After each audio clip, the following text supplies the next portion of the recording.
Welcome to part 3 of When the Smoke Clears, the last 4 kingdoms on the earth and the 4th terrible beast.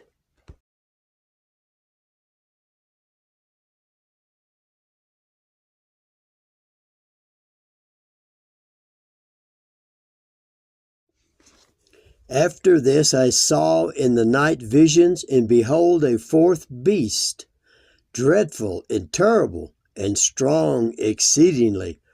And it had great iron teeth, and it devoured and brake in pieces, and stamped the residue with the feet of it. And it was diverse from all the beasts that were before it, and it had 10 horns. Hello, everybody. Welcome back to the Tribulation Institute. And you know who I am, Jeff Forster. Glad you could meet me here. Hey, well, it's March 14th, and as I thought and said, nothing of major importance really happened last night on the blood moon. However, everything that's going on around the world scene, all over the world, are all working together to bring about the warnings, I believe, that of which last night and the April 8th solar eclipse and the 2017 solar eclipse are all warning us about, especially those in America. When America falls, it's going to have a domino effect on the countries that still use it as the reserve currency, but even others that aren't, that don't, the BRIC nations, they're still tied to America. It is the strongest nation in the world, regardless of what others want you to believe. Before I get into and pick up where I left off in the last video, when the smoke clears, I would like to revisit what I said at the end of that video, or near the end, about, if we look, we have to understand Nimrod, Demetrius, or Semiramis, and his son, or her son, actually it's both of them, Tammuz. Now in Egypt, it's Osiris, Isis, and Horus. They all say Eni. And in other places in the world, it's the same thing. It's a repeat. That's part of the mystery of Mystery Babylon. It's this religion that's tied to the Kabbalah, of course, but it's what that the Hebrews learned while they were in Egyptian captivity and in Babylonian captivity. I could go on and on. So that's part of the mystery of Babylon that stretches all the way back and through the 5 kingdoms that are fallen, one that is Rome and one that is to come, the 7th. And I had made the statement that that when all these names get kind of messed up in your mind when you try to Horus, Tammuz, they all get kind of mixed up and blurred, and if you get which one applies to what country, if you will, or world government, if you will. That when Nimrod was killed, that Semiramis said that miraculously the sun god shined on some rocks that she stood up, as a monument to her husband, and it supernaturally impregnated her, and Tammuz was born, who claimed to be, and she claimed it to be her husband, Nimrod. Okay? Now, we know that reincarnation is not true, so that's not the way that it plays out in the end times. Okay? Meaning that the Son is not a reincarnation of the Father. They're both around at the same time. You go, what are you talking about? Well, I'll get into more of that later.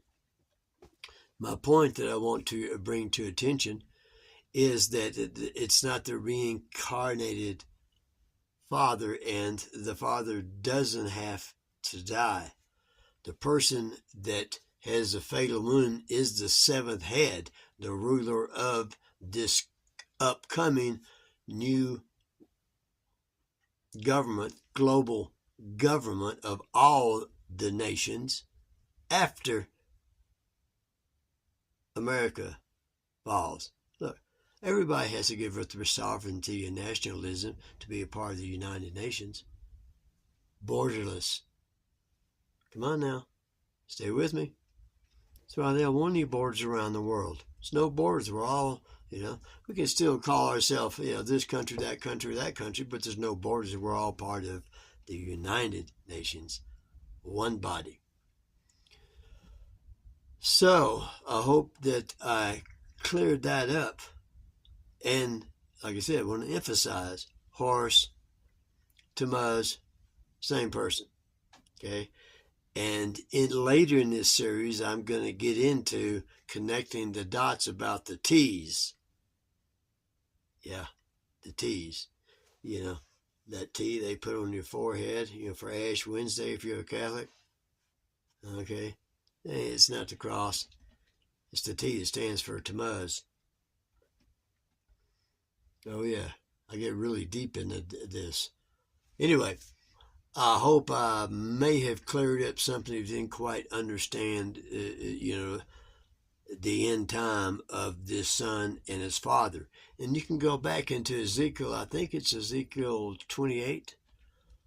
Talks about the king of Tyre and the prince of Tyre, which are spiritual entities, okay? Fallen angels and their offspring, Nephilim, okay? That it says that the king was in the Garden of Eden, the serpent, that's Satan, and he has a son, Lucifer, the son of perdition. The Bible says that Satan is thrown into perdition. It's made for him. He's got the son of perdition, the lawless one. That's the seventh head of the beast with 7 heads and 10 horns, all of which are ruled over by Satan. And it says that the prince of Tyre, prince is the son of a king, Tyre, right? He is going to be that seventh head or seventh king ruling over a global government, all the nations of the world.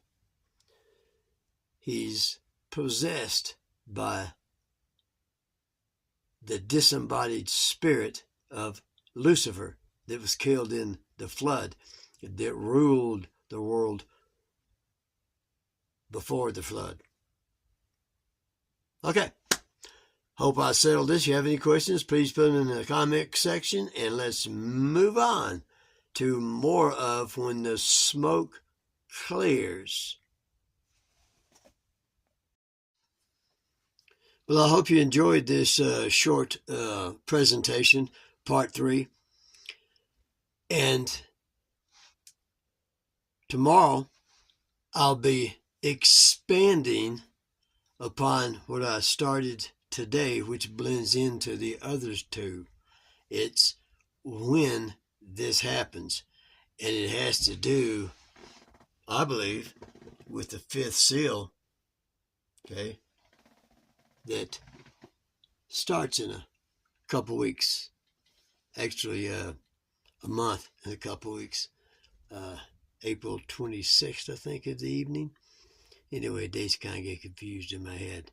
Anyway, you don't want to miss this one, so the next one, because it will clearly put the pieces together in your mind where you can see exactly where we are on God's timetable is He put it in the book of Revelation.